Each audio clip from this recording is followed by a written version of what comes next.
9. The Savior Returns. Written by Celestial Rainstorm. Narrated by AJ the Elementalgod. Chapter 17. The Absolute Ultimatum. The Cispunks hurried through the city, desperately searching for a new hiding place. Going back to the ruined bookstore would take them hours, and they would be even further from the Citadel. It was too much of a risk. They had to try to throw the machines off their trail. They remained alert, but there was no sign of them. Hours passed as they walked towards the Citadel, the place where none of them wanted to be near. They managed to find what looked like an ancient hotel. Most of it was destroyed, walls ripped down and pierced with bullet holes. The foyer remained intact, however, and would provide a decent enough shelter for the coven. The hotel foyer was lavishly carpeted with maroon rugs. It had large spinning doors and were mainly shattered and collapsed. There were overturned chairs everywhere. Crumpled and burned paper filled every nook and cranny. The gorgeous marble counter that had served as a reception desk was mostly blasted away by a mech walker missile. A large pool lay in the corner of the room. A beautifully carved fountain in the middle of the water. The shallow water cast a faint blue glow upon the room. Bright and photospheric cerulean lines danced upon the walls. Because bacteria hadn't lived in the planet since the war, the water still was crystal clear. Against the wall across the room, opposite from the fountain, lay a bookcase. There were several blankets and pillows strewn across the corner, obviously where humans had taken refuge during the war. The Cispunks, eager for a respite, headed to the bookcase. I propped the light staff against the side of the bookcase, giving them more light in the small space. He slid the leather strap and pen blade from his back and set it on the ground next to the staff. Standing, Nine sighed and needed a moment to think, to rest.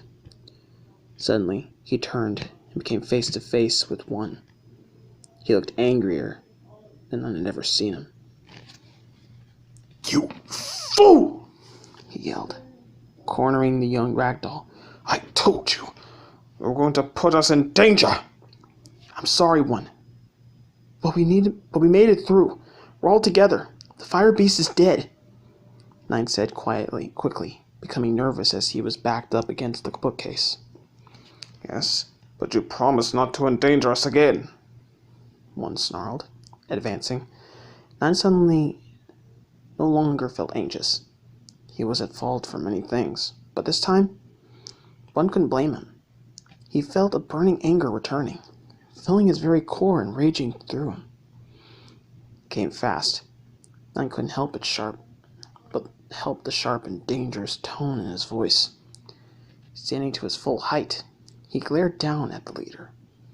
There was a war to be fought, and the injustice within the coven would only ensure their destruction.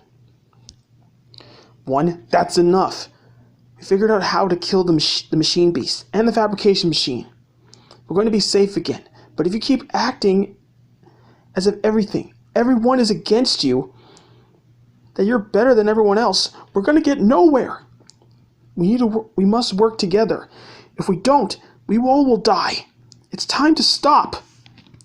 Nine's powerful discourse was abruptly cut off, as One snapped, snarled, and his staff whistled through the air. He took the words as a challenge to his authority, and he'd had enough disobedience in this clan. Nine's head snapped back as the sound of metal connecting with metal echoed through the air. He stumbled backwards, falling to the ground. He pressed his fingertips against his optics, wincing in pain. One stood over him, fuming with rage. "Stupid boy. And how many of us will be safe by that time? How many of us won't be dead? You led us on this madness, and now we are in danger yet again." You insist on diving right into danger, facing these monsters. You have not protected us. A leader's job is to protect his community. And what is the first rule of community? Safety, of course. And the leader is supposed to do away with things that threaten his community. One growled. Lifting his hand, he snapped his fingers. 8 laughed menacingly, instead passed his leader towards 9. What is he going to do? 7 demanded as she rushed forward, stopped by 1's outreached arm. The look she gave to the elder Stitchpunk instantly signifying that she was about to snap his arm. 5 seized her shoulder quickly, pulling her back from 1 and on in aspiration. He's going to teach our young friend. He sneered. A lesson on safety.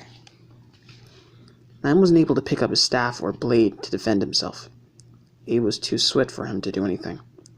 The largest Stitchpunk balled his fist and forcibly punched 9 directly under his left optic. He went sailing through the air with a cry and landed heavily in a limp heap of a pile of books, giving a small weak groan. 8, however, wasn't finished in his brutal beating, as he picked 9 up by his neck. He grasped as the strong brass fingers constricted around his neck, cutting off his breathing. He tried to pry 8's fingers off him, gasping desperately for air, but 8 only laughed once more. He gave another cry as 8 shoved him into the wall. The back of 9's head was slammed against the wall. The young man immediately went limp. The larger mare finally released his neck. 9 fell to his knees, lifelessly, and collapsed onto his chest. He lay, motionless and silent, while shouts of horror and objection rose from the others. 5 rushed forward to go to his friend, but was stopped by 2. 1 could easily order 8 to hurt the one-eyed Stitchpunk as well. 1 smirked arrogantly, watching the violent scene unfold. 8 went to strike 9 once more, but 1 snapped his fingers again. That's enough, 8.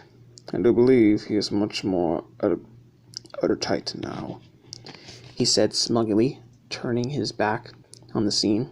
8 backed away and obeying his leader. The room was tensely quiet, 9 still lying lifelessly on the floor, until a scream echoed defiantly through the foyer. 7 lunged at 1, and he didn't have a chance to react before she hooked her spear into his shoulder.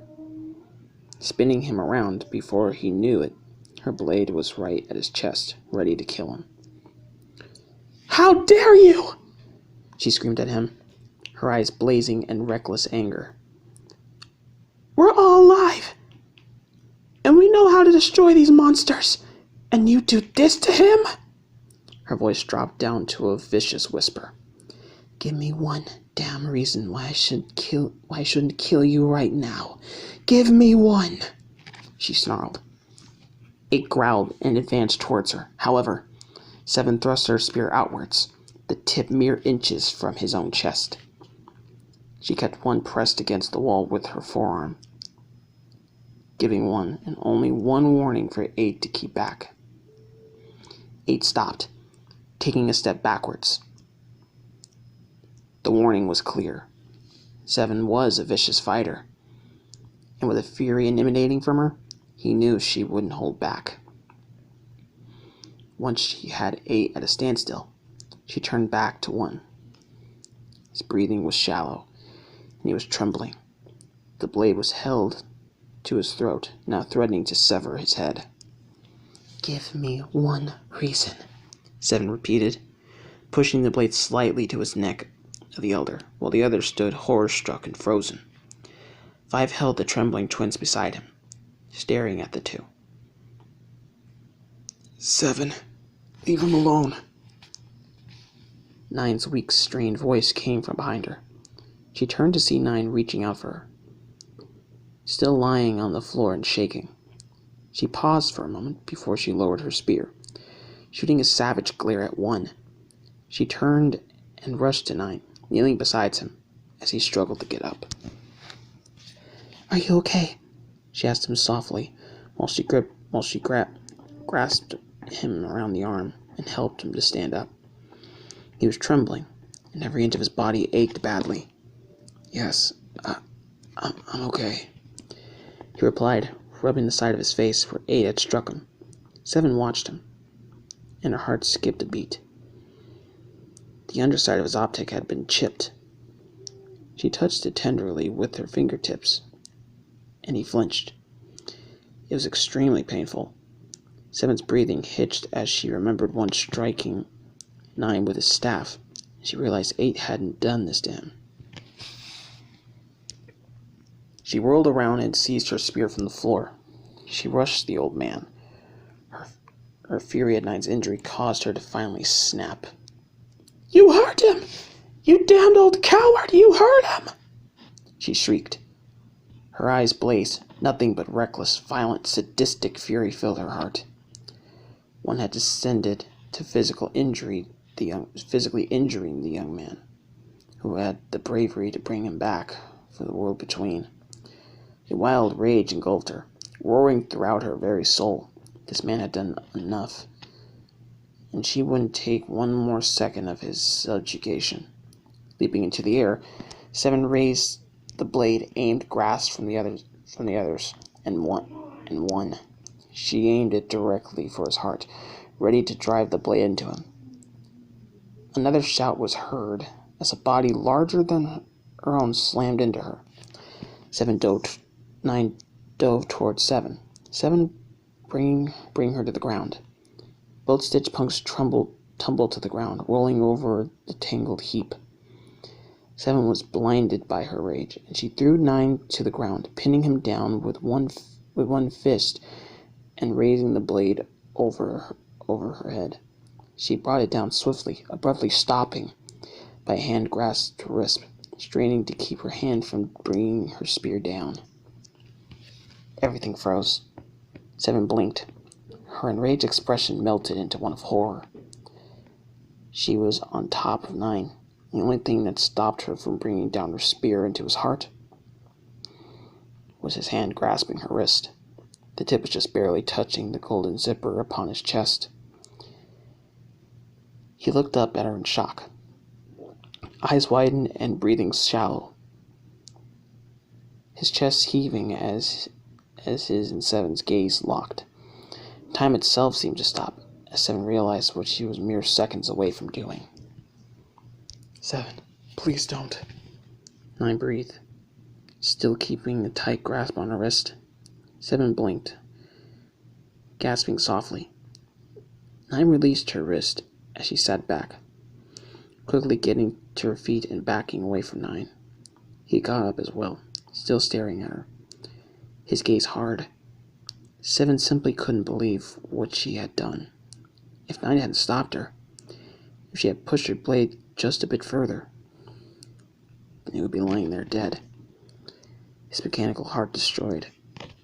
7's hands began to shake as she stepped away from 9. She looked down at her hands, horrified that she nearly killed her best friend. She almost killed him. 7 looked up at her hands to 9, who had stepped in front of 1. He was still staring at her, as if expecting her to suddenly lunge for 1 and attack him again.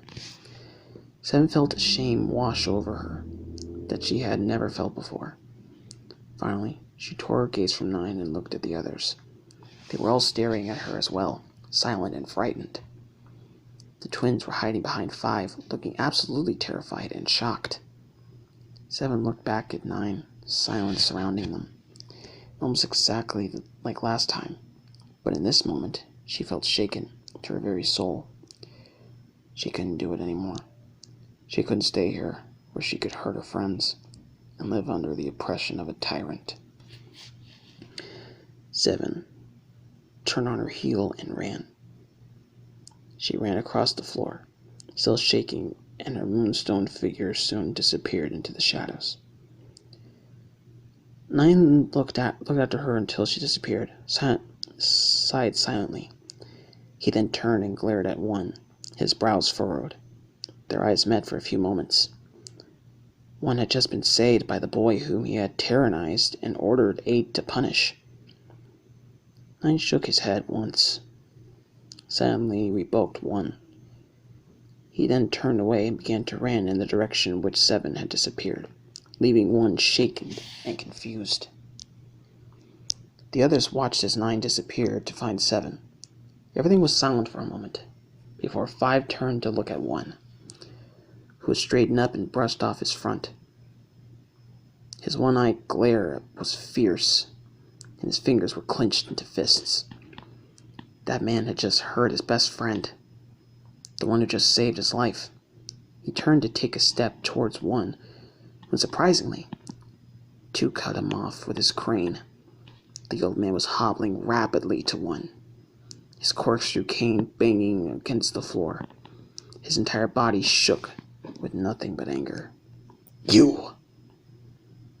he snapped as he stopped in front of 1, his frail form looking so fragile against 1's tall, regal figure. The older man jumped in the surprise of 2's shout. In fact, the entire coven had just turned to look in shock and surprise. Nobody had ever heard 2 yell like that. "How dare you? How dare you hurt my boy?" 2 shouted at 1, lifting his cane from the ground, and pointed accusingly at him. He took a step back in shock, but then stood firm and glaring spiteful down at 2. "I told him that if he were to put any of us back in danger, he would be punished. Now look at us, running for our lives, and at the mercy of the machines once again, because of him." 1 snarled. 2 huffed, and slammed his cane on the ground, finished with 1's arrogant words. How can this possibly be 9's fault, 1? He destroyed the machine himself. He cannot control the appearance of a machine beast. He is trying every way possible to save us. 7 had no right in doing what she did, but I can understand why she did so. You should consider yourself lucky 9 is selfless enough to," 2 said stonily, and 1 took a fearsome step towards the fellow elder, his sinister eyes blazing with anger. 5 took a step towards 2, but the old man stood his ground firmly, undaunted by his leader. 7 is nothing but a reckless girl. She had no right to attempt to execute her leader. And 9, he's nothing but a stupid boy, a child. He thinks he can lead us in every foolish whim he can to conjure up, when we are in greater risk than ever before," 1 ranted, brandishing his hand. "We have rules, and rules? Rules have become impractical in this world, my friend. The machines shall not follow by your guidelines. 1, 7 will not either. Why do you believe she nearly killed you tonight? The oppression you've laid upon us has become more than enough. 9 is doing everything in his power to protect us, and yet you still tyrannize him," 2 yelled, shaking with the effort of finally confronting the man who had tried to beat him down for 11 years. "You are not going to hurt that boy any longer, or any of us for that matter. We are not going to be sent out into the emptiness to die because we did not follow your rules, my friend," 2 said, finishing his statement softly. 1's eyes widened as he realized that 2 knew his true intentions for sending him out into the emptiness. 2 turned away from 1, briskly leaving the elder staggered and stunned. He walked past the shocked and rather proud 5, brushing his son's arm with a hand. "Come along, boys," he said softly, as he headed to a small stack of books, gesturing to the twins and 6 to come, as well, leaving silence in the lobby. 7 was walking briskly away from the boarding house, spear clutched tightly in her fist and skull had pulled over her black eyes. She was seething, several different emotions battling themselves within her. She wanted to run as far as she could possibly run away from the coven.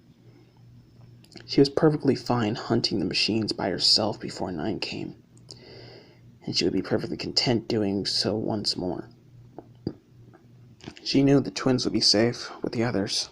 They didn't need her, and she didn't need them. In fact, they were nothing but a hindrance in her hunt for the monsters that plagued her world.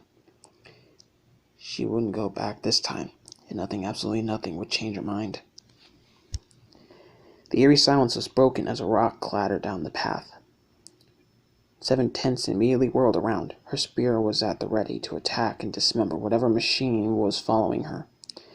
Instead, she was met with Nine's sharp gasp, and he stepped backwards. Seven relaxed, lowering her spear. He was the last person she wanted to see at the moment. Turned back around and continued to stride away from the male ragdoll. He easily caught up with her, however, and put a hand on her shoulder. "Leave me alone, Nine. Just go back." Seven snarled, jerking her shoulder from his hand. However, stubborn Nine didn't relent in the slightest. He continued following her, matching her brisk pace. "That's not going to happen. What do you think you're doing, Sev? We need you. You can't just abandon us like this," Nine said, sternly, his expression hard and serious. Seven scoffed and abruptly stopped mid-stride. She glared furiously at Nine. Her fist tightened. He stood beside her, undaunted by her anger. "I'm leaving, and you're not stopping me. How do you think I can stay? Trapped under that tyrant's rule? He hasn't done anything to help this group. And there's a war on. I need to do what I was made for. I'm hunting down every last monster out there. I'm doing it alone," she said, bitterly, beginning to walk away again. Nine suddenly blocked her path, placing a hand on her shoulder and forcibly stopping her. She looked up at him, as if she was ready to rip his arm out of its socket. Nine stared right back at her, unteared. "Enough, Seven. Acting rashly is not going to help anyone. We need you. How do you think the twins would feel? You are an amazing warrior, the best fighter of us all. We can't win this war without you. We'll figure out how to deal with one. But you can't leave us. You made a mistake tonight." Seven sharply cut him off, knocking his hand from her shoulder. With her own hand, she wanted to scream and push Nine to the ground, but kept her temper as control as best she could, and glaring at him, seething.